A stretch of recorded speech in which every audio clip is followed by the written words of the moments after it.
Everyone has a story to tell. They're just looking for someone who wants to hear it.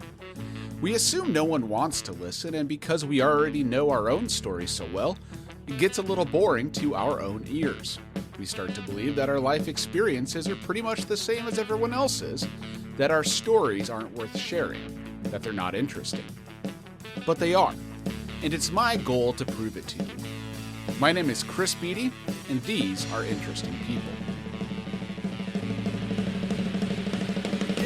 Today's guest is the king of literary daredevils, Haywood Fudd. You may not have heard of him, but I guarantee the residents of Bliss, Idaho have. Haywood performs literary stunts, typically consisting of mailing hundreds of nonsense letters to unsuspecting recipients. After I heard of this genius, I sent him a letter of my own asking if he wanted to be my pen pal. He agreed, and we've been mailing each other letters ever since. This is only the second time I've met him in person, and boy, it was a treat. All right, so how does it work, man? Well, let's make... I don't know if it really makes...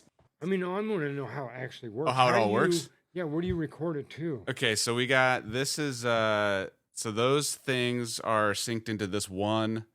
They call it a roadcaster. I don't really understand how all the features work, but the idea is that all the inputs go into here, and then it saves it on a little tiny not USB, what do they call it? SD card, and then you just pop that out, and I can put it in my computer, and then you can. There's a free editing software that I use to like edit it a little bit. All I really know how to do is just to delete stuff. That's about it. But yeah, that's it then. That's it. Yeah. That's killer. Yeah, it's pretty simple, really. Is it? Yeah, it's not much work. How at long all. have you been doing this for? Couple months, right? Well, interviews, I've been doing interviews for only a couple months, but I started doing like writing essays, then recording those as short stories probably, I don't know, 3 years ago or so. Yeah. So like I've been like a lot, even my book started out as some, not all of it, but parts of it were started out as just a series of essays. I mean, yeah, you've seen some of those. And so the library, the Omaha Public Library does these storytelling nights. And it's like 5 to 8 minutes. You just go up and you can tell a story about whatever you want. I mean, they have themes, but it's pretty loose. And so I started doing that a couple of years ago, and then I would record those stories and then just push it out as a podcast. And so they're like usually like just 8-minute things. And so I started doing that probably 3 or 4 years ago. Cool. Yeah. All right, let's do this. All right. Well, Haywood Fudd, what makes you interesting?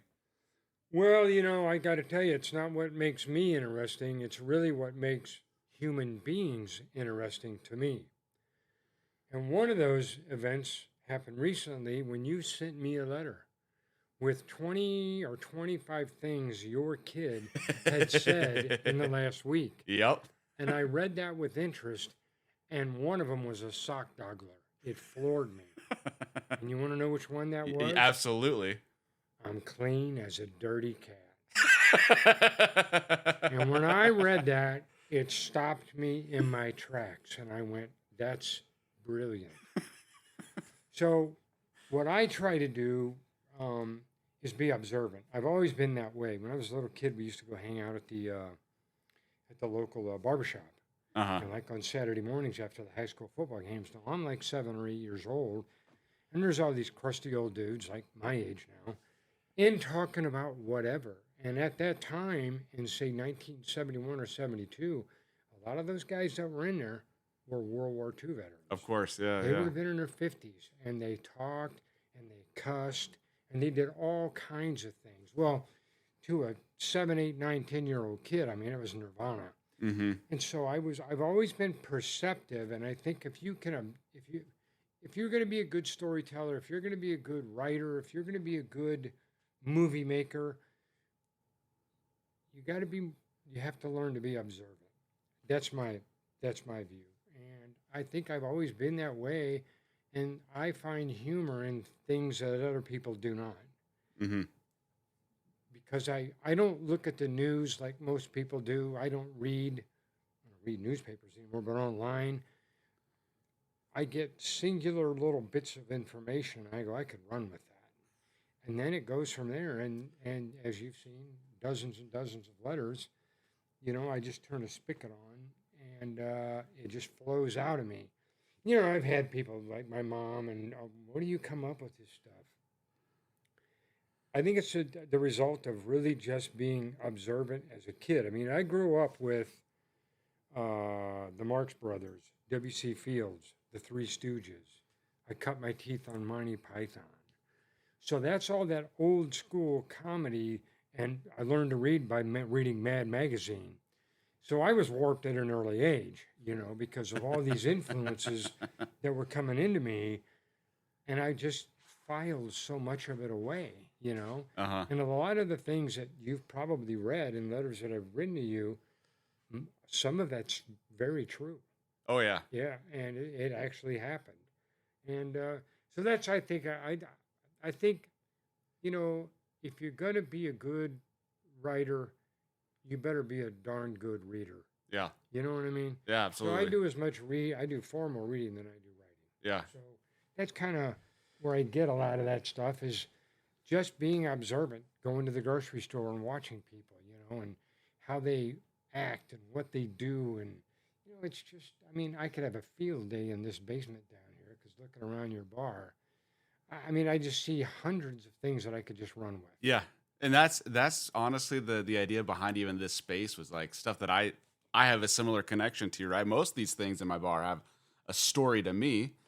And sometimes the story is important. Sometimes it's like, it's more fun to run with it, take it out of context, do something else with it, right? Yeah, So absolutely. So like, I could we could sit and pick anything in here. I could tell you where I got it, why I think it's interesting. But at a certain point, it's like, none of that's really matters. It's if it's interesting, it's interesting, with or without it. Yeah. Yeah. It's got, now I do have a short attention span, in the sense that if my wife drags me downstairs to watch a TV show and we're watching this, that, or whatever, if I'm not interested, I'm out of there.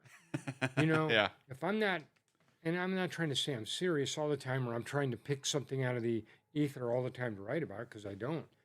But, at my age, there's only so many heartbeats left, and what I try to do is to maximize those.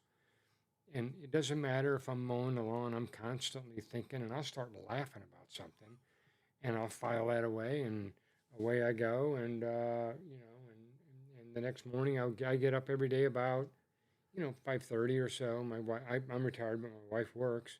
So when she gets up, I get up. And that the first couple, 2 or 3 hours, is when things are real quiet.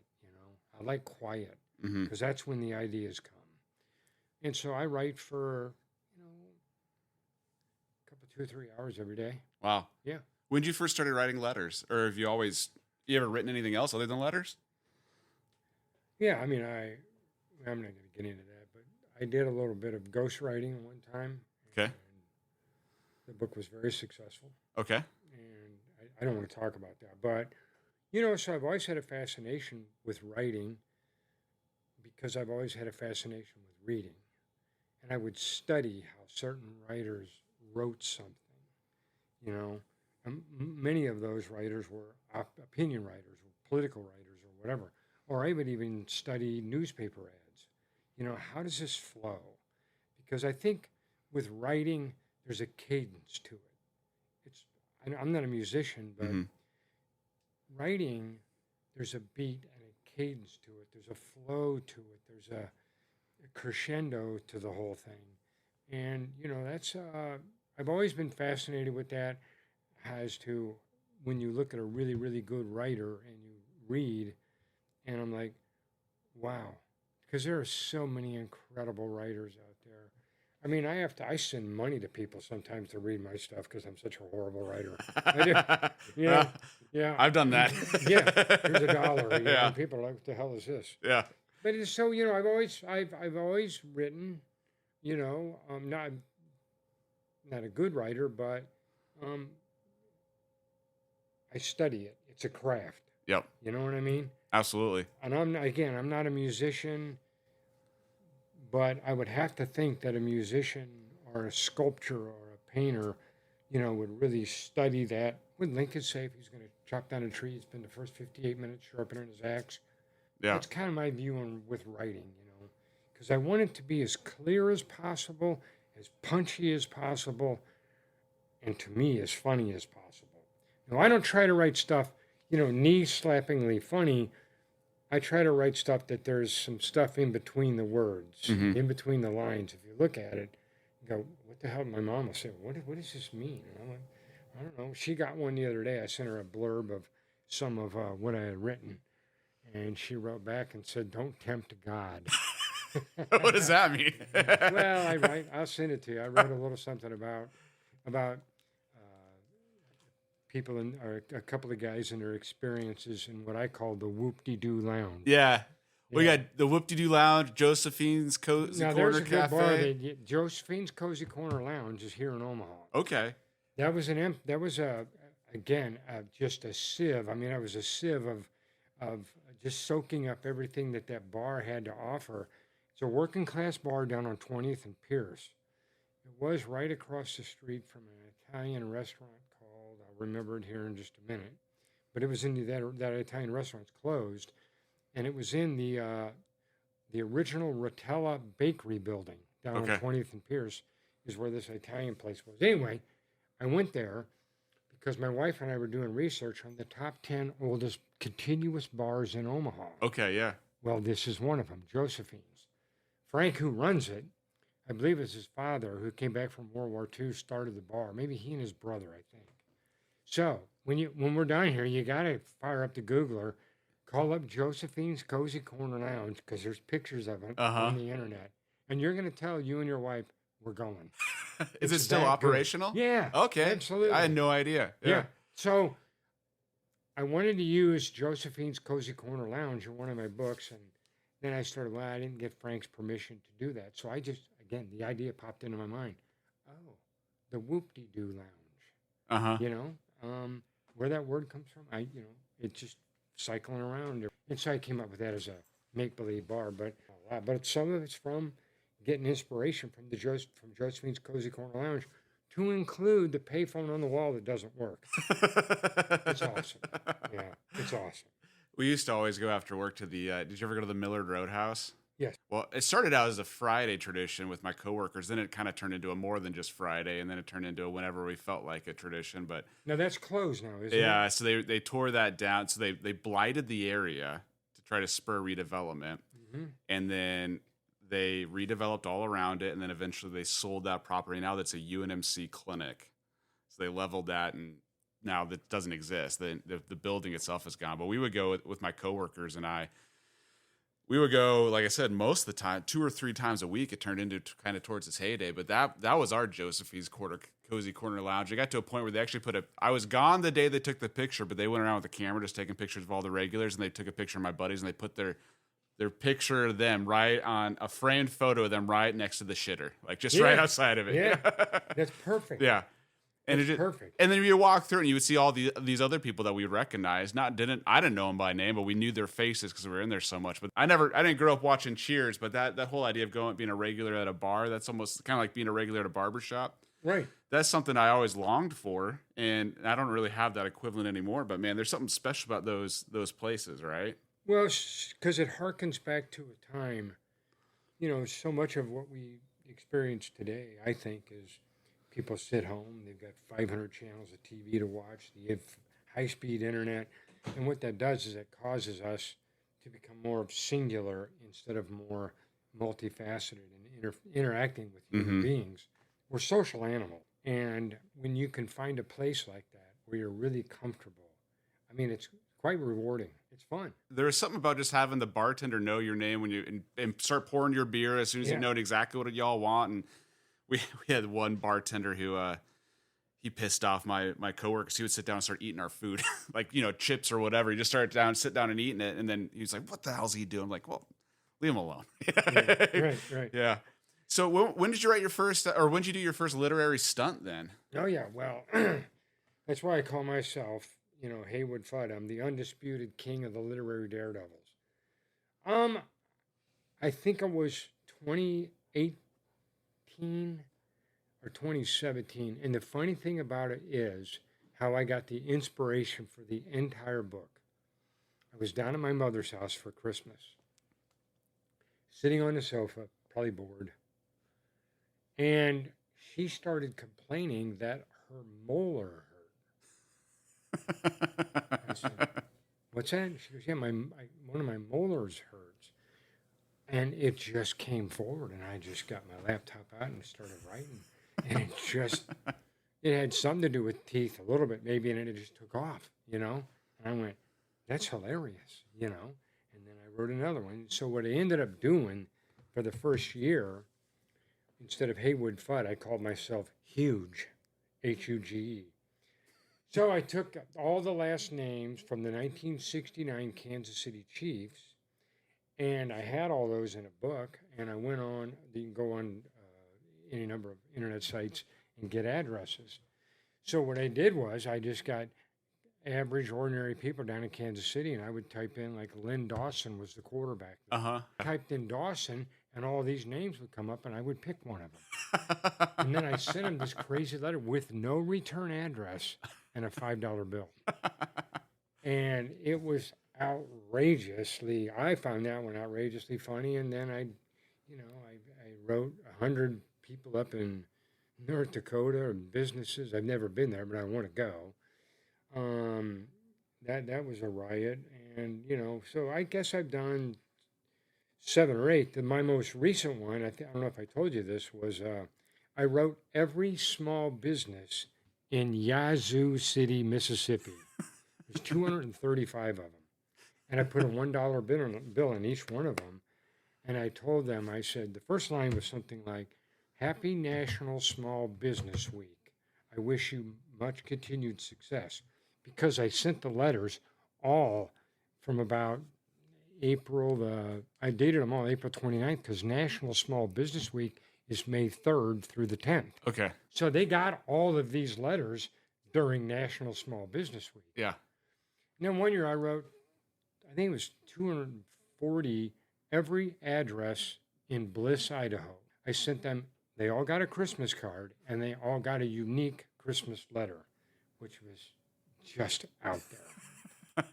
And so, I've done all kinds of stuff like that, but I guess maybe 7 or 8, Yeah. Well, last year you wrote, what was it, every single day you wrote to Roger Goodell? Well, I wrote, not every day, but I wrote Roger Goodell 100 letters. That's okay, 100 letters. Right. And I also wrote Gary Saddlemeyer of the local KFAB radio station. He's retired now. And I would write him a letter that I was the West Omaha correspondent. And I would make up these names of people and just different little one-liners, and it was all just out there, and it was all fake. The towns were real, the people were fake, and the situations they were in were fake, obviously. And so I sent those to KFAB, and I sent them 100 of those as well. And it was like one a week or something like that. Yeah, or a couple times a week. Yeah. So how many times have you gotten a response other than from me? Very, very few. And I've thought about that. It's interesting that you bring that up. My wife has asked me that a couple times too, or other people have. And I like to think that my letters cause them such confusion they don't know how to answer them, And I'm not trying to confuse people or use them as my pawns. I'm really not. What I'm trying to do, because if you think about it, and you mentioned it one time, because you're spot on, about getting a letter. I think you and I talked about it, or you maybe wrote me about it or something. And my mother was the same way. She's like, I just like getting letters. I filed that away. And I went, nobody writes letters anymore. I mean, so here I have a couple of unique angles. I'm literally writing letters to strangers, to amuse myself. That's it. Yep. Yeah. So a handful maybe. There was a gentleman from North Dakota who sent me a Christmas card. From Bliss, Idaho.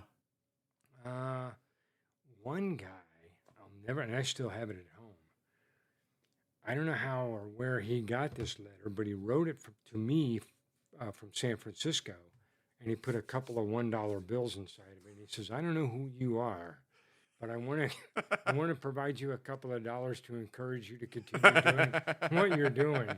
And I wish I could find that gentleman, but he didn't put a return address. So it came from San Francisco, but you never wrote never wrote to San Francisco. Not that I know of. Okay, somehow it got to him, huh? Yeah, right. Well, that's what's I think so what I love about what you do is because like you talked about writing as a craft. You got to practice it, get good at it, all those things.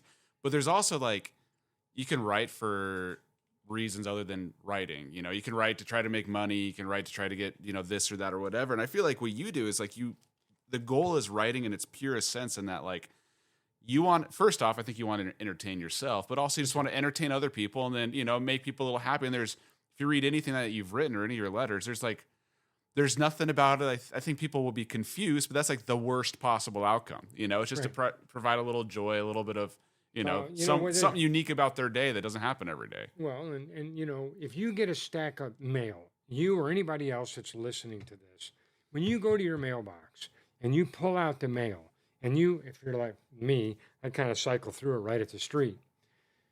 If I was to get a letter, or you were to get a letter, or someone, and you got a bunch of class 3 mail to go along, junk mail, the first thing you're going to open, I guarantee, is a letter with a handwritten address on it. Yeah. Because you're going to be like, what is this? Yeah. And so my mother told me one time she enjoyed getting letters. And I literally said this to myself, well, if she enjoys getting letters, I bet other people enjoy getting letters. Now, I never, ever once have used foul language. Mm-hmm. I would never even have any kind of veiled threat. Really what they are just little stories. They're one-page stories that just come out of my head. Yeah. And I hope people find it as funny as I do writing them. That's exactly what happens in my mailbox now. I get my stack of things, and I started trying to get autographs and stuff online through the mail just for that same reason. It's fun just to see, did I get anything in the mail today? But whenever I get the Haywood Fudd letter, I usually take a picture of it, send it to my wife, like, I got a letter today. And then the first thing I do is I go down, I open it, and I read it, and then I scan it, and then I start thinking about what my response is going to be. One time, I remember this. I got a letter. It was a form letter from the NRA, and it was when Charlton Heston was the president. And I looked at this, and I went, the ideas are just going wild. So I wrote him back, I think it was the president, and I said, hey, look, my mother is a big fan of your movie, The Ten Commandments. Matter of fact, she's had 2 large stones chiseled with the Ten Commandments and has them in her basement. And could I break off a chunk of that rock and send it to you, and would you sign it? I get a letter back from Charlton Heston. Hey, if there's anything else your mother could sign, and he gave me his home address. And so I went, so the back and forth letters went for, I don't know, 2 or 3 or 4 times. So finally I went, hey, I better let this guy down. But it's just, I one time, this has been maybe 20 years ago, I started answering all of my junk mail. And I did try to get that book published, and there was a gentleman in Michigan who was a book agent. And I guess I sent him a letter, and he contacted me and said, hey, look, this is outrageously funny, but I represent, and I'm not going to get who it was, a top comedian. Would you be willing to have him put his name on your letters? You can make some money out of it. Uh-huh. I said, no, they're mine. You know what I mean? I'm just doing it to have a good time. And that's the only time I've ever tried to get anything published. It's just not me yet, maybe. I don't know. You know what I mean? Yeah. How about you? I mean, you want to get it? I mean, you got your book. Yeah, I mean, I would love to get it published. I would love to be published. I mean, I'm a sellout. I'll do it for money. I don't care. For me, though, it is a sense of like, I have a full-time job. I do several things. I have kids, all those sorts of things. But writing is the thing that I enjoy. And so, just to be able to say that you do it full-time and have work out there that you're proud of, that sort of thing, like, yeah, I would love to be published. I would love to have books. I would love to, and I think it's more of a like, maybe I'll phrase it this way. So the guy that wrote Dune, Frank Herbert, one of the versions of Dune that I read, it had this like appendix at the end, and it was a letter from Frank Herbert talking about the success of Dune, like the book. Like somebody asked him some interviews, like, what did the success of Dune mean for you? And the whole thing was, and it was basically boiled down to, I was so excited that Dune was successful because it enabled me to keep writing Dune. Yeah. And I think that's it for me. It's like I've done a lot of things in my life just to make money. I mean, that's kind of what my job is now. I'm not particularly passionate about what I do, but I've been successful at it. But writing is something that I think is fun. I think it's meaningful. I think it's something where like I think I have something to offer, not necessarily because I'm so great, but I think everybody has something to offer. I do as well. And You're so, exactly right. and so to be able to articulate that and to have people resonate with it and read your experience and kind of put their experience on top of your experience, I just feel like it's something where there's so much beauty out of that not many people want to do that or put in the work to do that. And so I feel like writing is like, it's a calling in a sense. It is something where like it's a meaningful contribution to society in a way that there aren't very many meaningful contributions to society left out there, I feel. And so Agree. I would like to, yeah, I'd like to do it full time just because I think that it would be a meaningful way to make a living, you know? And so, I mean, and that's not to say if I don't, you know, whatever, get signed or to an agent or make a book deal, whatever, it's not going to stop me. Right. But I do think that there is something that if you can get more of your stuff out there, it potentially could be more meaningful, you know, connect with more people, that sort of thing. You know, I wrote this book about high school, and the single most fun I've had so far has just been connecting with people that were my classmates or grew up in Grand Island, Nebraska, where I did, and just hearing them say like, you put words to something that I felt, you know, and that's music. Yeah, it's a superpower. Not that I have a superpower, but like the ability to do that. And I've had that experience with my favorite writers saying like, you are articulating something that I felt that I just couldn't think about. And if it provides clarity, it helps you, I think, process. And I just feel like there's something about that that's such a unique service to other people that, you know, it's why wouldn't you want to do that if you had the ability to do it, you know?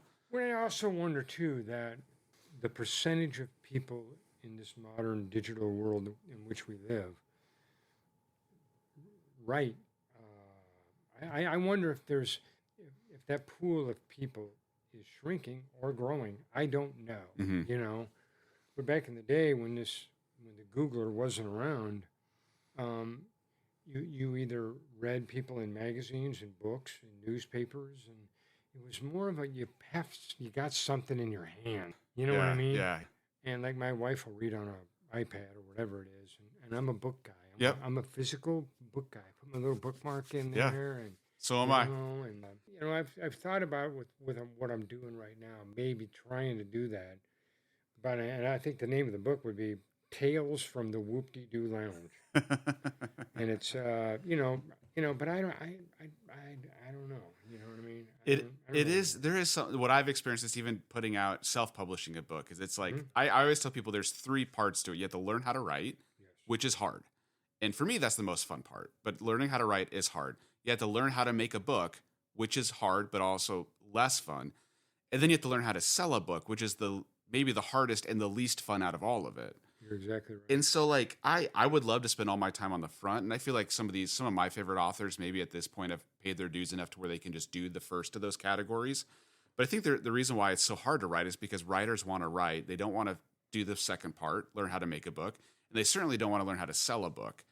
And my career is in sales, and I teach a sales class at UNO, and like I know enough about sales, and I come to the point where I go, there is no magic bullet. There is no, like, a lot of it really just is hard work, trying stuff and everything. But like that whole process of trying to sell something is so much different than like, it's less rewarding in some sense than just writing something, right? And so like it's hard to say I want to spend all this time doing these things over here when you could say I'm just going to spend that time and get really good at writing, and then if it finds an audience on its own, great.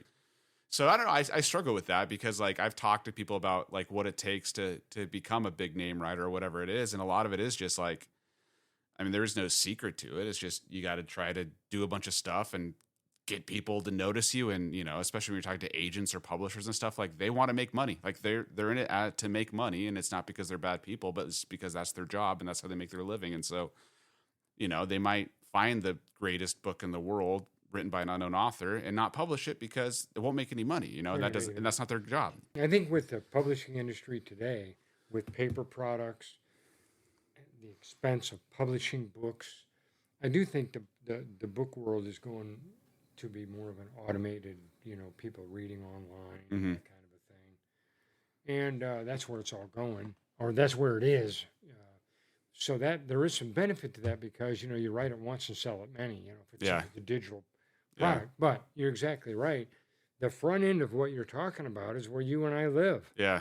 I mean, if I could have 8 hours a day to just sit and write, Yeah. I'd burn the world down. Oh yeah.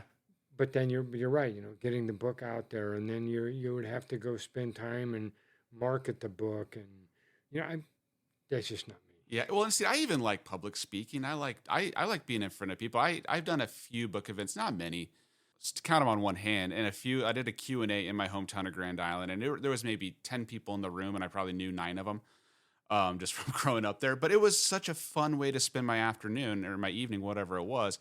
And so stuff like that, like public speaking, talking about the book, I can find all that stuff to be really fun. It's more so like even just like this idea of like, how do we move copies? How do we, send all these emails to people and try to get, one of my favorite writers in the world is David Sedaris. And so I have this thing right now where I try to pick one agent a week and just reach out to them. They call it sending a query letter to try to get them to represent you. I just find all my favorite authors right now and just find whoever their agent is and just send them what's called a query letter to see if they're interested in the next book I'm working on. And so I sent one to David Sedaris's letter or agent, and I got a rejection within a couple hours. And it's like, of course, the odds of that were infinitesimal, right? Like I wasn't expecting to get represented by the same person as David Sedaris, but there is even something about like putting in whatever it was, 15 minutes to send that letter and getting a rejection back that next day, where just like it just hurts, like, and so like you get to a point where you just don't really want to do that all the time. You'd rather spend time writing, It's funny that ironic, not funny, but it's the irony of you doing that. Recently, there's 2 trucking institutes in Omaha, and I put together a package for each one of them, and I asked them to provide me a certificate for a book of letters. I didn't get anything back from them either. They didn't see the humor in it, I guess. But so the creative process is always so much more fun. But I think if you're going to make a living at it, I don't know this, it'd be no different than probably being a sculptor, a painter, a musician.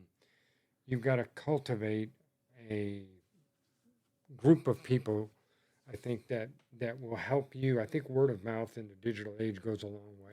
Whereas back in the day, word of mouth would not go anywhere other than your next door neighbor or a buddy, Where now you can do this and spread. And it is constantly changing. Like I read going back to David Sedaris, I read a little bit about how he got his big break, and it literally was he lived in New York at the time, and he made a deliberate choice to move to New York to be closer to the center of the book world. Like that was a conscious choice. But he would just go around and do public readings all the time. And one day he was just at some event and doing a public reading, and somebody heard him and then asked him to be on NPR. And then he talked about, he has this famous set of essays about being a elf at Macy's department store over Christmas.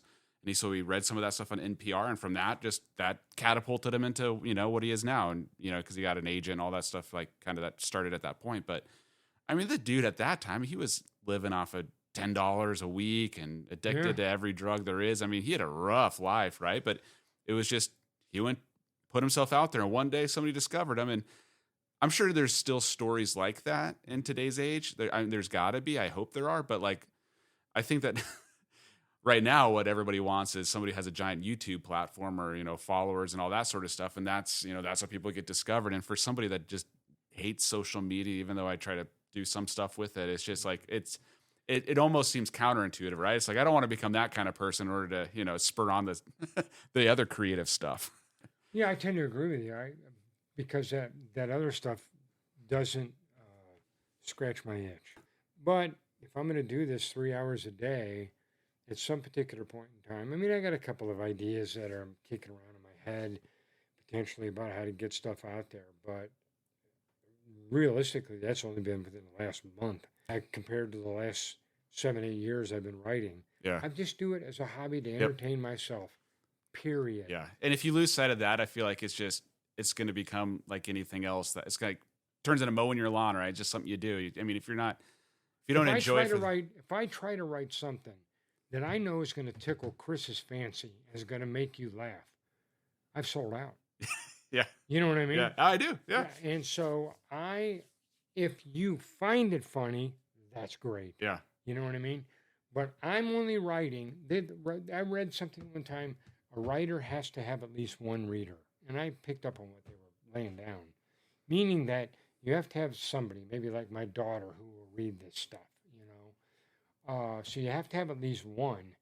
But the other one that you have to have is when you write, you as an author have to be content with what you've done, Mm-hmm. proud of what you've done. Whether or not it sells, that that's so out of your realm. But, being in sales, I've always said this.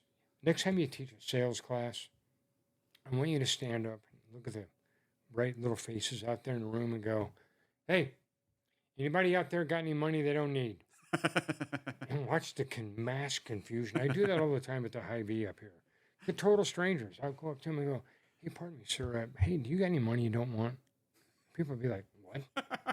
You know? Because that question, if you really think about it, says a lot about money and greed and all the rest of it. Because now I have had people give me $1 before. They're like, yeah, man, here you go. I'll give you $1. And I do the same for them as well. I just enjoy people. And that's where a lot of this insanity comes from. Yeah. Well, and it's not just writing. You sent me out. Okay, I tried to remember some of the funnier stunts that you told me. So you lit off a bunch of fireworks. You have it. Oh yeah. That was June 28th of last year. Yeah. So in my little hometown where I was raised, I'm a member of the Sons of the American Legion, and for the July 4th celebration last year, we decided we were going to buy 1 million firecrackers. Now, you can go out and buy one of those giant rolls, around 16,000. You do the math, how many boxes we had. I mean, when the trailer showed up, I'm like, oh my gosh. It took us almost 2 hours to lay them all out. And they all went off within 4.5 minutes. And the smoke and the upheaval and the noise was perfect. Well, it's on YouTube, right? You sent me the YouTube link.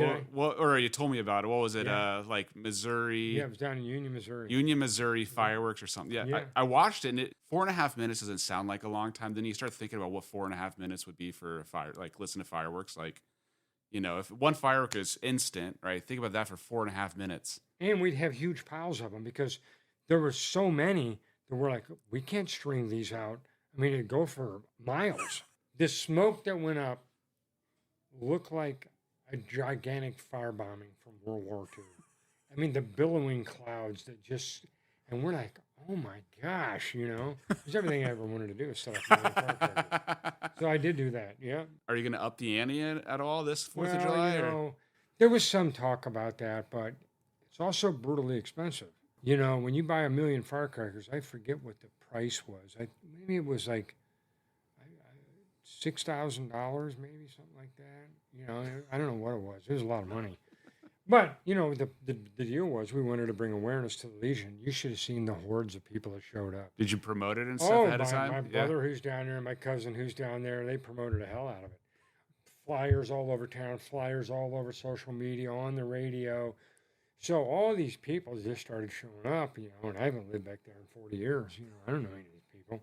And they're like, so I'd have people come up to me. We had our Legion shirts on, and they're like, are you really going to set off 1 million firecrackers? And I said, you bet we are, sitting right here. And people were like, oh my gosh, when it was all over. Never seen anything like that. So it was hilarious. Yeah, I did do that. Well, and that's just one part of the insanity. Yeah. Well, and then don't you, do you have a writing scholarship? Or you? Oh, yeah, I've done that too. Yeah. Well, I did a scholarship in my hometown. It was just a $250 scholarship, and I think I told kids you had to write whatever it was, 300, 400, 500 words, and be creative. I don't care what you write, just be creative in what you write. And I did that for 2, 3, 4 years. I should have did it this year for Elkhorn, right where I live, but I got carried away, and maybe I'll do it for this coming year. And so I had scholarships and gave $250 away for a couple of years. Yeah. So because if you want to have good writers in the future, you have to, as I always say, you have to encourage good behavior, right? Yeah. Well, you got to give them permission to write, too. Yeah. So, I've done that, yeah. You remember any of the essays that came back or any of the things that people wrote at some of the winners? I remember it was kind of a horror story about she was dreaming, and that kind of resonated with me because when I was reading it, I found myself being sucked in. I'm like, this is good. Because if I'm getting sucked in, she's written something that is. I'm not a big horror story reader, you know what I mean? But for 300 or 400 words, you pretty much got to get on stage and get right off. Yep. There's not a lot of room there, Nope. you know? So, yeah, she wrote that. That was fascinating. I don't know. You have anything fun planned coming up next? Well, you know, yeah. I'm working on a movie script. Okay. And I've been kicking this around for years. And I don't know how to do that. Yeah. Because there's a format to a movie script that you could buy books, and I haven't got to that point yet, but I am scribbling around and writing on the margins and stuff, and I've never done that kind of writing before. It's definitely different than what I normally write. So yeah, I am kicking that idea around. The new batch of letters, and I like to do 100 of them, and I've already got like 48 or 49 of them done. I don't know where I'm going with that. You know, I don't know who's going to be the recipient of that, because I don't want to just scatter them out across the hinterland. I try to focus, like I write everybody in a single town, or, you know, that kind of a thing. Because I think the impact then, because people got to be talking about it at the local barbershop going, you should see this letter I got. And somebody else goes, I got one too. Yeah. You know, and then before long, the whole town's talking about it. Yeah. You know? You ever been to Bliss, Idaho? Or No, yeah, but my son and my daughter have. They were driving from Seattle down to Colorado. I'm sitting in my chair writing one day, and I get a text message come in, and I pull it up. They're standing underneath the sign of Bliss, Idaho. And I went, my work here is done. Yeah. Did they go into the gas station or anything and ask if anybody knew who Haywood Fudd was? No, I don't think they did that, but there's a bar there called, like, Angels. What's that author? Angels and Demons, or... Well, Dan Brown's Dan the Brown, author, yeah. There's a title of a bar like that. Well, how I found Bliss, this is a great story. I was searching on town names because I like the word bliss. Mm-hmm. And there's only a couple in the United States. Fort Bliss, Sure. in Texas. And this town popped up, Bliss, Idaho. And I went, Bliss, Idaho? What is that? So I fired up the internet and I started doing a little research, only to find out that a guy had been to Bliss, Idaho, and had published a book about this community, which is going away. It's turning into a ghost town kind of a thing. Oh, yeah. And he posted all these pictures and made this book, a coffee table book. But there was a few pictures in this article that I read about it, and one of them was a picture of a dog, a German Shepherd, leaping with his mouth open like he was going to bite somebody. I forget the name of the dog. It was some common Joe or whatever. So I called this bar, and I said, hey, you know anybody up there that owns a dog named Joe? And you heard a guy, hey, any of you guys own a dog named Joe? And the guy was drunk. He was answering the phone. The owner, the proprietor was. Nah, there's nobody here that owns a dog named Joe. I said, are you sure? All right, I'll check again. And he screams into the background. Now, I'm literally biting my finger, you know. And that's when I knew, all right, here we go. So I bought this list. You can buy the list of communities with everybody in town, businesses, nonprofits, and you can buy these lists. So I bought a list of everybody in Bliss, Idaho, in the surrounding area, right in the immediate surrounding area, and I sent them all a letter and a Christmas card. It was hilarious. And one year I sent 500 letters to random Americans in less than 500 days. So I was sending a letter out a day. Wow. Yeah. And, you know, I go back and I look at some of this stuff, and yeah, it's humorous, however, but I've never really had until this last book the time to edit. Yeah. Because that's critical. You know, that's like the Abraham Lincoln thing, you know, I'm going to sharpen the axe for the first 58 minutes.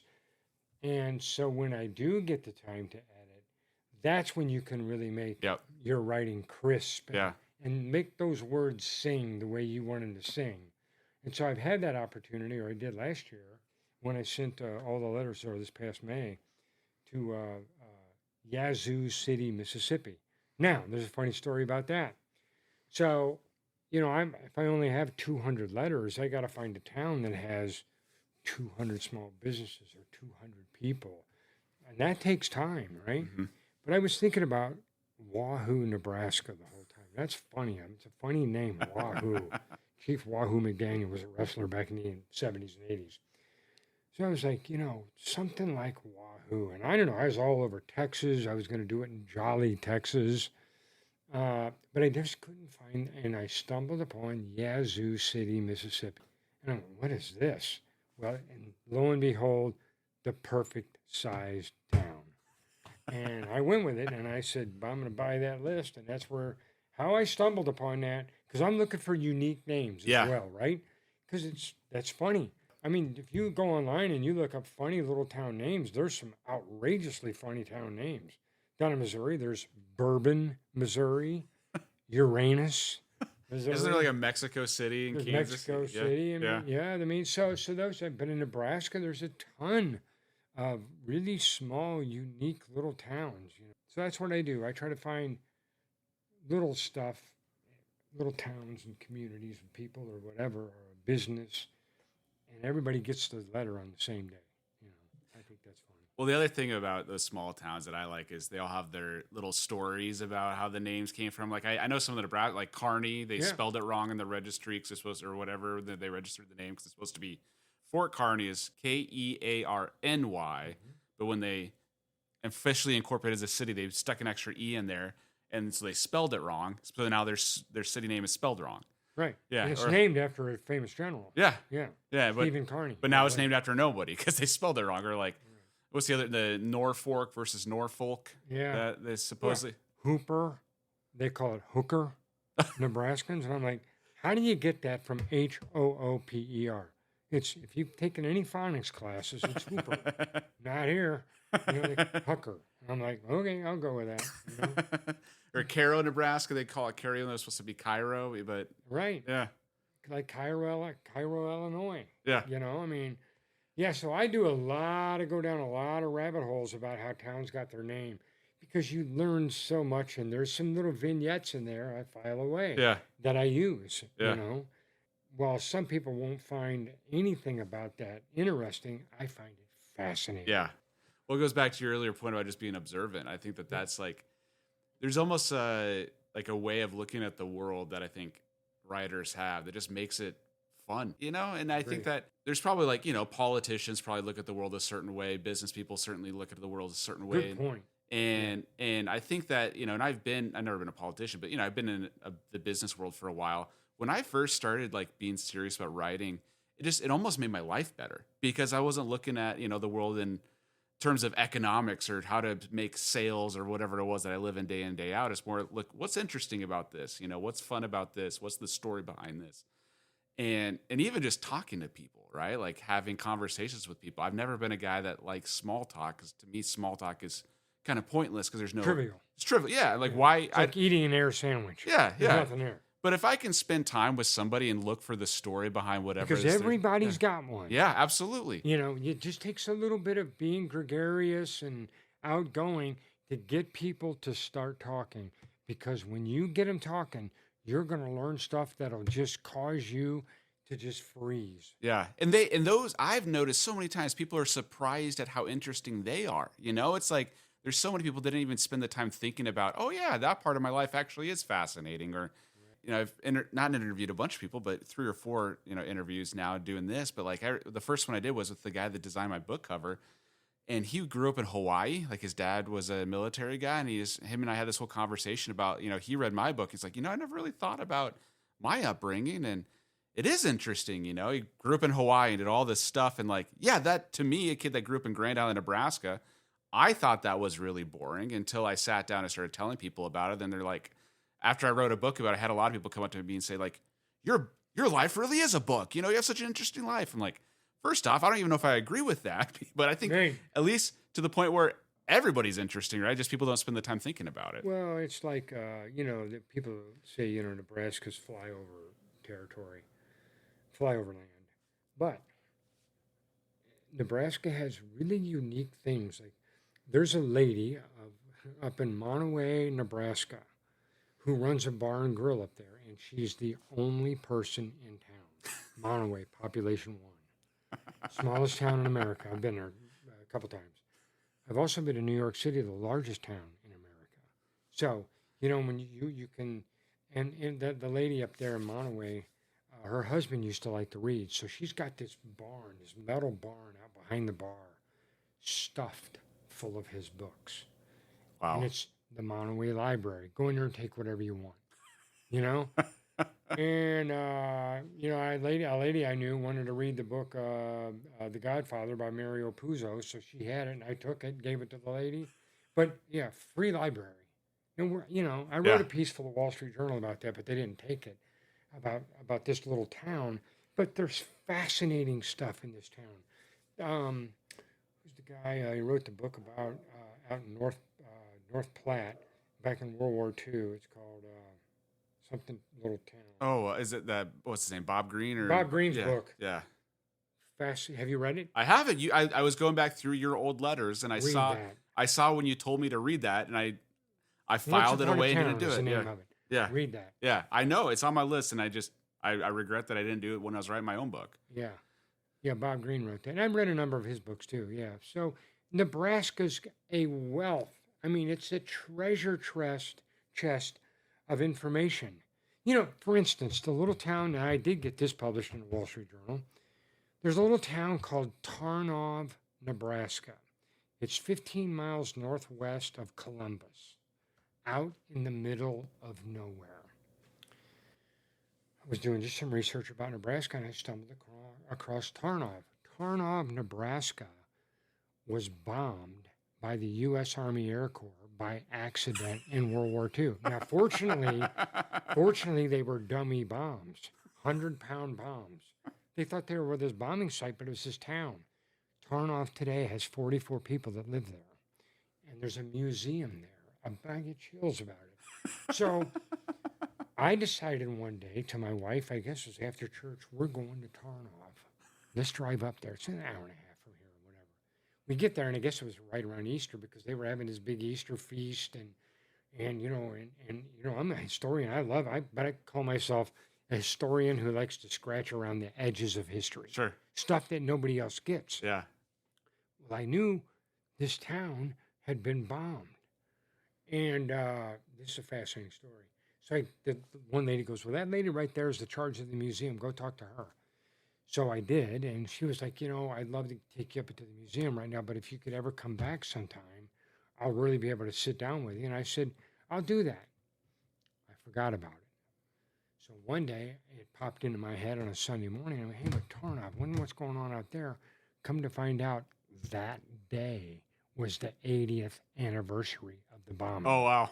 Honey, get in the car. We're going back. I interviewed all these people out there that remembered it, that were either a part of the town or these kids that went to this one-room school, but it was a gigantic school, and it was fascinating. Lo and behold, even, what's the old guy? And that's Paul Harvey had done a radio piece about the bombing of Tarnov. I didn't know that. I stumbled across that in the museum. Oh, wow. So I wrote this piece for the Wall Street Journal. It's the first time I ever submitted anything, and they took it. Wow. Yeah. When would that have been? When would that have run? September of 24, probably? Okay. Yeah, somewhere right around 23 or 24. And they ran with it, and because they like things that are current, and maybe a little bit different. And so I started, now I'm going to really wrap this story up because this is fascinating. So I've been to Tarnov, right? The Japanese, and the Americans bombed Tarnov, but did you know that the Japanese bombed Omaha? I did know that, but I'll let you tell the story. Well, so there's a plaque on the wall down in Dundee. It was a balloon bomb that floated across the Pacific Ocean, halfway across the United States, and blew up right above the ice cream creamery down there or something like that. Yeah, Dundee E Creamery. So I believe that Nebraska may be the only state in the Union that was bombed by both the U.S. Army Air Corps and the Japanese. Not even state, place, only place in the world. Maybe. Right. Where else would it be? Right. Well, then one day, I'm back to Tarnov. I'm walking through our living room where the TV is, not paying attention to the news, and I hear the word Tarnov. And I stopped, and I stared, and there was this historian that was talking about brothers or twins that had been killed in World War II. That's all I heard. Man, I next day I called KETV and I'm like, I need to know that guy's name. So I called this author and we shot the breeze about this and whatever. Lo and behold, not only did Tarnov have a pair of twins that were killed in World War II, 10 miles or 15 miles away in the town called Humphrey, Nebraska, they had a pair of twins that were killed in World War II that are buried overseas in American cemeteries. Wow. So there's fascinating stuff if you just peel that onion away a little bit. Well, and so going back to the plaque at the Dundee, so that exact spot, the other thing that's unique about that exact spot, which I don't know if you know this or not, there was a viral photo that went around, I don't even know, 5 or 6 years ago, where a kid took a selfie because Paul McCartney, Sir Paul McCartney from the Beatles, came to go visit Warren Buffett, and the two of them, Warren Buffett and Paul McCartney, went there to go get ice cream. And so a little kid snapped a selfie with Warren Buffett and Paul McCartney eating their ice cream behind them. They were within 15 yards of that plaque affixed to the side of the building. Yeah, there's a what is it, four-faced clock in the or whatever that is. Whatever. Right Yes, there's a clock that's just like stuck there, and that was in the background. Yeah, so they would have been exploded by the bomb. Didn't it it exploded in the air? So it didn't actually. Yeah, it was up and exploded, I believe, kind of near a tree or something like that. So I guess the area was showered with sparks and smoke, that kind of a thing. I've talked to one guy who remembers it, but he was a kid at the time, so a lot of those people are going to be gone soon. But so, while some people are getting back to, well, Nebraska's flyover territory, really? I mean, there's all kinds of fascinating history about Nebraska. Yeah. Well, those are the stories that don't get told, That's right. A lot of them. And that's why I like to say I'm a historian on the margin. I mean, everybody's going to write about D-Day and these big, coming up to Independence Day, But there's all these little nuanced little pieces of shards of history that most people don't even know, and they drive right by them every day. And nothing makes me angrier than to be going someplace and drive through someplace only to find out I was a couple of miles from some historical place that I've wanted to see. Oh, yeah. And I missed it, Yeah. So anymore, if my wife and I go anywhere or drive someplace, I'm looking up, what's on the way, and or that I may be interested in. I do that too. And I have all these places that were meaningful to me as a kid. Yeah. And now that I'm a dad and married, now I want to go and relive it with my kids and see if they get the same joy out of it than I do. And they're like, my parents didn't have a lot of money. We grew up in Grand Island, and they were like most people in Grand Island. So our family vacations were always to the same handful of places where we had a free couch to stay at, because there's a relative there. So we spent, I don't even know, probably at least once a year, if not 2 or 3 times up in Minnesota, because we had a lot of family up there. The places I remember as a kid, the one most recent, I wrote you a letter about it, was the Spam Museum in Austin, Minnesota. Right. And I went there as a kid and just loved it. Not because the museum's anything special. I hate Spam. Never have liked it. Right. It literally gives me a gag reflex. But there's just something about having a museum to Spam and having a community, because Austin, Minnesota was the birthplace of Hormel Foods, which manufactured Spam. Right. And so which is a delicacy in Hawaii. Exactly, because there was one of the only places that could survive the trip to Hawaii. Yeah. Because they could actually ship it to Hawaii, since it was so heavily chock full of preservatives. I mean, that stuff will never go bad. So it was one of the rare places where Hawaiians could get, I guess, what is it, pork? Like whatever, meat. Ham, It was hard for them to get meat. Yeah. And so that's why they love it in Hawaii. So this museum, there's really not much to it. But as a kid, I just loved it. Not even because the museum itself, but they had this amazing gift shop where you can get Spam anything. And so I went there as a kid and would get so much Spam stuff, and I'd wear it to school. And so last 2 weeks ago, we took my kids there. We spent over $300 in the gift shop. My daughter my youngest daughter, she got a Spam hooded sweatshirt with that was like tie-dye, just said Spam across the front. Yeah. They're just like, Dad's willing to buy stuff. We're gonna just jump on this train. My son got a Spam basketball. My oldest daughter, she's in her Taylor Swift phase right now, and so there is literally a shirt that says "In my Spam era," like, because that's like a Taylor Swift thing. In my whatever era is a Taylor Swift thing, and so she has now a Taylor Swift Spam shirt. And then that probably took about $100 of the budget. The other $200 was probably mine, but and we can walk around the bar and I can show you more than my Spam paraphernalia. But I got 2 Spams. I held up 2 shirts. I couldn't decide between them, so I got both of them. Good for you. So like Minnesota, I'm a history nut, right? I want to drive up to Northfield, Minnesota, where the James gang tried to rob the bank there. Okay.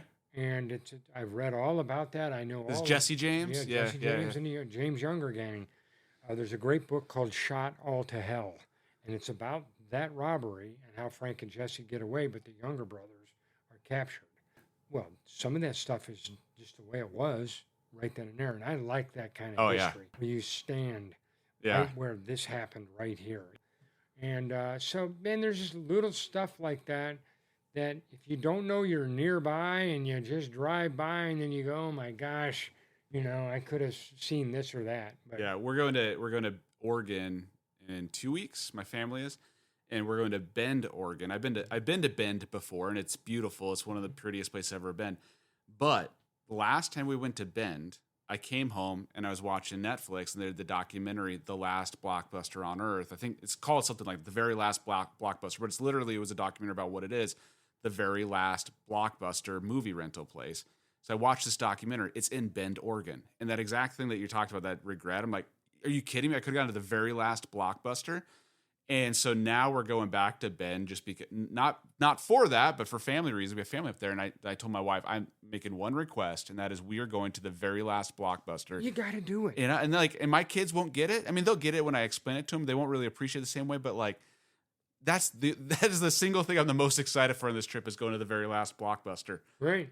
Yeah, I mean, and it's just gorgeous up through that. Oh, yeah. My brother's out. Well, he just got back home 2 nights ago they did a whole Columbia River Valley. Oh, that place is, yeah, it is gorgeous. Beautiful.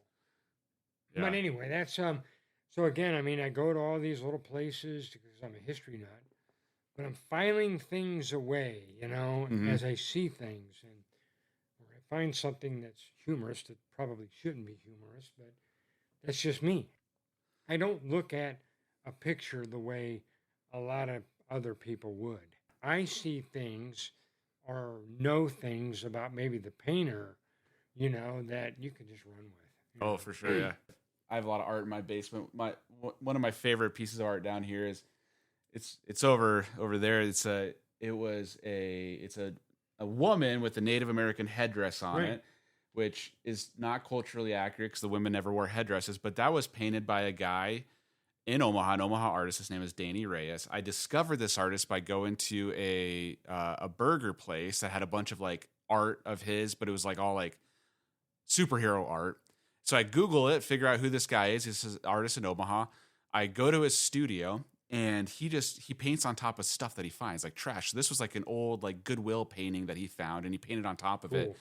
And I love the artist in and of itself. I like the piece just in and of itself. But I walked into his studio, the whole place I mean, the marijuana smoke was so thick you could cut it with a knife. Just the whole thing, just this dude just chock full of weed smoke floating around. And then he had an art show a couple of weeks after that where he was asking for donations of stuff to paint on. So I went and I got all my kids his old paint by, or like they do those like wine and paint night type of things where they have kids classes where it's not the wine, but they do like the art. My kids, we had a stack of them, 3 feet high.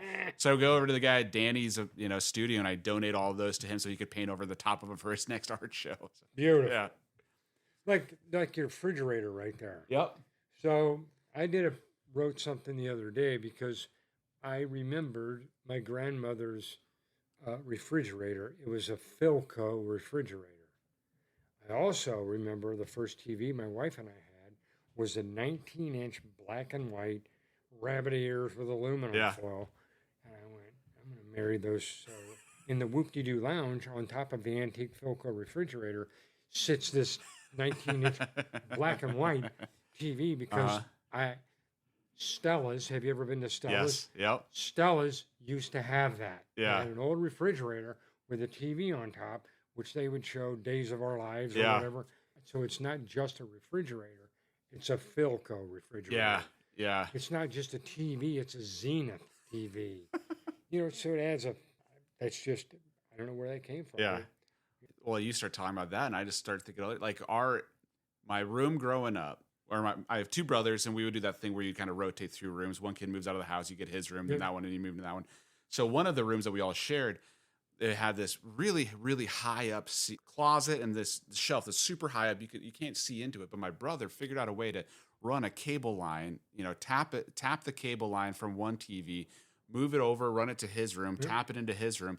And he bought from a garage sale 2 TVs. One had sound, one had picture. Beautiful. Yeah. So he connected together. So you would turn on one as a black and white screen that didn't even work, that had the sound. Turn on the other one that didn't have the sound but had the picture. And then and that was just the whole thing. It just jerry rigged this, and he didn't even pay for the extra cable box or anything. He just tapped it illegally somehow from it. And that was the way we all got a TV in our room because of my brother one day got inspired at a garage sale. Creative. Yeah, I love it. Yeah. So, I mean, that's just me. And I would encourage people out there that don't be shy to talk to other people. People, when you approach them and talk to them, start out lighthearted. They're happy to talk to you. They give you the shirt off their back. And again, everybody has a story. And if you just shut up and let people talk, it's amazing the experiences that they've had. And I've always been that way, and I hope I'll be that way to the day I die, because people have incredible experiences, and I file those things away, and I use them like I'm clean as a dirty cat. I was thunderstruck with that statement. I've used it already in a letter that I've written. I love it. So I was my 7-year-old son said he just says the most random things, and you have no idea what it means, and that's one of them. I don't even know how that came out of his head. When you do that with people, I think you're giving them a gift, and I mean that sincerely. Like, I feel like in this day and age where 3/4 of the world's on antidepressants and everything, and I myself included, right? Like, there's just so many bad news stories out there, so many reasons to be upset about something or other. You talk to somebody and get them to feel like they are interesting and they have something to offer, and you care about them and they're important. It really is like you're giving them a gift, and I guarantee you have a good conversation. That person's walking away completely energized and full of life. Right. And I can't think of very many better ways of spending an afternoon. That's why, going back to I hate small talk, is because in me, small talk's the opposite of that, right? Like if I had an hour to sit with almost anybody, I think it'd be a meaningful experience if we get talking. But it's just like, for me, small talk's the opposite of that experience. But if you get those stories, especially about people that don't feel like they're interesting, or nobody's really bothered asking those questions about, why is that plaque there, or what's the story behind the books and the barn in the back of your thing? Right. People I think are just begging to tell somebody about some of that stuff because it means something to them, and they wanted to mean something to somebody else too. I think you're exactly right. And I have unique ways to get people to talk. Like I'll say, do you know that underneath my clothes, I'm completely naked? You got any money you don't want? Anything to break the ice a little bit, and people start laughing, And then you can have a little bit of the conversation you got to let it organically develop. But it is amazing. My mother went to a one-room schoolhouse, the same one-room schoolhouse that her mother went. It's still there. And I drove past it 10,000 times as a kid, didn't even know it was there. Till just a couple, and I'm like, what are you talking about, a one-room schoolhouse? It's right there. Pulled off the road, and I'm like, oh my gosh. Mom, why didn't you tell me this? Yeah. She probably didn't think it was interesting. She didn't think it was, I thought it was fascinating. Yeah, exactly. When my mom's gone, that generation, there are no more people who went to a one-room schoolhouse. You got 7-man football out in western Nebraska, I get it. But to go to a one-room schoolhouse is amazing. Well, it almost makes me sad. I imagine historians sometimes feel the same way. Is there are just so many of those stories that will just die when the people die, that generation dies, and it's a part of history that we'll just never get. We'll never know. Won't understand. The concept of a one-room schoolhouse would be so foreign to your children. Yes. To say, this grades from kindergarten to senior in high school were in the same one-room round schoolhouse. Fascinating. Yeah. Well, and it's crazy to me the things that I talk about my childhood that are just so bizarre to them. Like I'm the last generation that will ever say that they grew up without a cell phone. You know? You are. I'm the last one. I'm the transition, my generation. It'll never be that way again. And kids won't have cable a category TV thing. or the internet. Yeah. But that's progress. I get all of that. But I'm not trying to be one of these guys that are hearkening back always to the olden times. I'm not telling you it was better back then or worse. I don't know.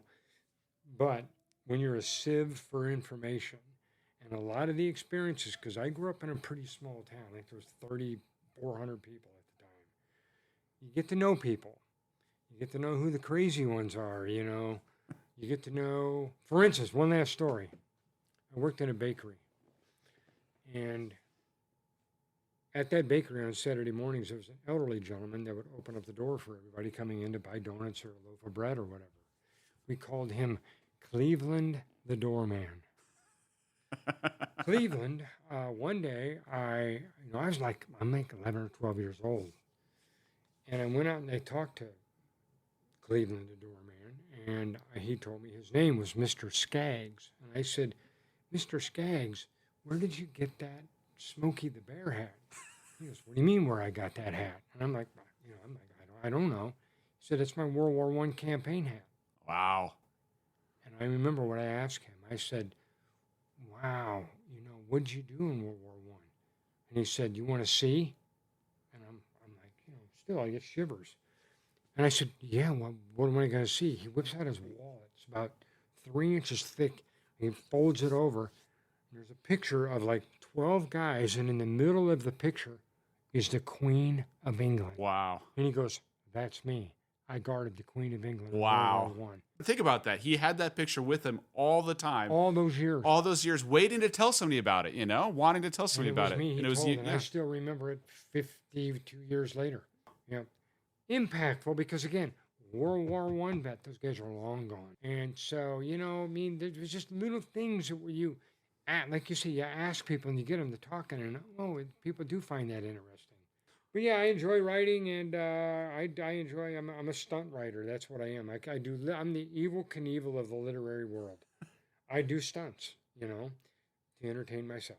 I think the best way to wrap this up is so I got 2 of your books that you sent me, the Bliss one, and then the So I love that. the Evil Knievel, or not Evil Knievel. Evil Knievel's on the cover. The Roger Goodell and Gary Saddlemeyer. Oh yeah, Nixon and Elvis on the back. Yeah. So I think it'd be great if you picked one of those and read it. Just it could be if you know a favorite one or just something that just pick one randomly. So like this is to Gary Saddlemeyer, May the 12th, 2025.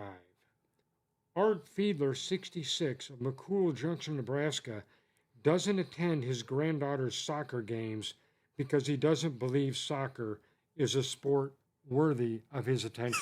Now think about that. So he's not going to see his granddaughter play soccer because he doesn't like the game. I'm just saying here, Juniper Monicon, 70, of Kennesaw, Nebraska, purrs like a blind cat in a creamery when she jaws about her grandson being a member of the Pope John Crusaders 8-man football team in Elgin, Nebraska. Purrs like a what? Purrs like a cat in a creamery. Yeah. Elton Brody, 66, of Plymouth, Nebraska, doesn't have a single gray hair on his head. The reason for that, Eldon says, is the result of him living by the Boy Scout oath that he recites with aplomb. On my honor, I will do my best to do my duty to God and my country and to obey the Scout law, to help other people at all times, to keep myself physically strong, mentally awake, and morally straight. Now, that's just a couple of little vignettes that went to Gary Saddlemeyer. There's 3 or 4 other ones there. So I just pick them up, and I haven't looked at that since they sent them. You start saying the Scout Oath. I have that thing memorized, and here I am 20 years after. Well, I don't even know how many years. Decades after when I originally was in Scouts. I'm like, I got that whole thing in my head now. And so that would resonate with you. Absolutely. Now I was like, I could fall in all. Yep, to help other people at all times, to keep myself physically strong, mentally awake, and morally straight. Yeah, and so what I would do to Roger Goodell, I just pick one of Roger Goodell. My favorite one that I saw on that is just you literally said when all it said was Bad Bunny ? Yeah. When I heard Bad Bunny, I'd never heard of that guy. I'm like, what the hell is that? Here's one dated March the 6th. This is a good one. Dear Mr. Goodell, today is the 189th anniversary of the fall of the Alamo. Shout it from the rooftops. Remember the Alamo. Are you aware that some football fans on the Googler were grousing all last year that the NFL was rigged in favor of the Kansas City Chiefs? Football fans will be rightfully gutted to learn the NFL is corrupt as Lance Armstrong, Tonya Harding, and Leona Helmsley. Do you know who Leona Helmsley is? No, I was like, I'm tracking with you the other 2. Leona Helmsley was a very famous, very, very wealthy lady in New York City who was known as the Queen of Mean. So she owned, I think, hotels, and when she died, she left all of her money, I believe, to her small dog. So how I know all this, so again, that's having a sieve. I heard about it at some point, Leona Helmsley. I'm like, literally 20 years ago, notified the Queen of Mean. I'm like, man, it takes something to be called the Queen of Mean. I filed it away, and I'm like, I'm going to use that one of these days. So anyway, that's that book. Yeah, yeah. Well, anyway, we'll do this again sometime. Well, and, hey, looking forward to the next stunt. Yeah, I will. I think what I'm going to do is I don't know if I'm going to publish books anymore, but I'll send people like a memory stick and read them at your leisure. Well, keep me on that mailing list. Well, anything that I publish, you're going to get. Oh, that's good. Yeah. So, and I think the ball's in my court. I owe you a letter, so I got to think about what I'm going to say. I was waiting to see if any inspiration struck, and now I have a bunch of different things I could go from now. Yeah. Well, man, just look around this bar. Yeah. I mean, holy smokes. Like, where is Deschutes Brewery? Did you ever go to the restaurant Meatball? No. Okay, so they're closed now. So Deschutes Brewery is in Bend, Oregon. It's a brewery that I like. And there's a restaurant in Blackstone District called Meatball. They just serve meatballs. And I gotta go. It's closed now. You can't. It was great, but they closed. The bottom was a place called Ground Floor Guitar, which still exists, but it's not in the original place. But it's a 2-story building. Meatball was on top. Ground Floor Guitar was on bottoms. It was owned by the same place. I was playing in a band for a few years, and we would practice at Ground Floor Guitar. And one day I saw this exact Deschutes Brewery clock just sitting on the side of the practice room. And the guy that was in there getting everything set up for us to rehearse, he was also the owner of Meatball, the restaurant. And I said, oh man, this clock is awesome. I would love to have something like this. And he goes, you want it? I said, yes. He goes, they gave it to me for free. I don't want to put it in my bar. I said, so I can have it? It's like, yeah, I don't have a use for it. Just some Deschutes Brewery rep just dropped it off here thinking we put it in the bar and I don't want it. So I got it now. So I got it. So I said, yep, I'm running that to my car. And I was like, before he changes his mind. So, yep, it's supposed to be like the top of a barrel. Right. Like a wine barrel, and then it's a functional clock. But yeah, it was originally it was given to Meatball, the restaurant, and I got it from the owner of Meatball because he didn't want it anymore. Well, I tell you what, one last comment. What you and your wife and my wife and I are going to do, we're going to make a date, and we're going to Josephine's Cozy Corner Lounge. Yes. Yeah, it's like something out of 1972. I would love nothing more than to do that. Let's do it. All right. Haywood, thank you. You're quite welcome. Interesting People is produced by Chris Beatty in his basement. Thank you to Haywood Fudd for spreading joy to all the good boys and girls with his beautiful words. I've been recording my letter exchanges with Haywood as podcast episodes, and if you subscribe to the As Told by CSBD podcast on csbd.com, then you'll get your own fun letters sent to your email. Check out the bonus material from this episode on the Substack, including letters from Haywood Fudd, the YouTube video of 1 million Firecrackers, the Yelp review for Josephine's Cozy Corner Lounge, and yes, the time Haywood frickin' Fudd was published in the Wall Street frickin' Journal. Signing off from the greatest city on earth, Omaha, Nebraska. Much obliged, CSBD.